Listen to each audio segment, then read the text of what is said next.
قائد حزب اختلاف سندھ علی خورشیدی نے سندھ حکومت کے وزراء کو لاچار اور مجبور قرار دے دیا۔ سعید غنی کے بیان پر رد عمل میں ان کا کہنا تھا کہ سعید غنی کے ماتحت بلدیاتی محکمے نااہلی اور بد انتظامی کے ریکارڈ بنانے میں مصروف ہیں۔ یہ منسٹرز اپنے محکمے میں ایک نائب قاصد نہیں لگا سکتے۔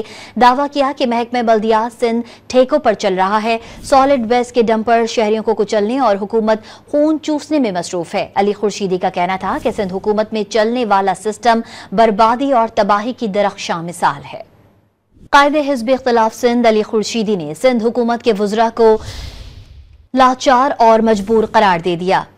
سعید غنی کے بیان پر رد عمل میں ان کا کہنا تھا کہ سعید غنی کے ماتحت بلدیاتی محکمے نااہلی اور بد انتظامی کے ریکارڈ بنانے میں مصروف ہیں۔ یہ منسٹرز اپنے محکمے میں ایک نائب قاصد نہیں لگا سکتے۔ دعویٰ کیا کہ محکمہ بلدیات سندھ ٹھیکوں پر چل رہا ہے، سالڈ ویسٹ کے ڈمپ پر شہریوں کو کچلنے اور حکومت خون چوسنے میں مصروف ہے۔ علی خورشیدی کا کہنا تھا کہ سندھ حکومت میں چلنے والا سسٹم بربادی اور تباہی کی درخشاں مثال ہے۔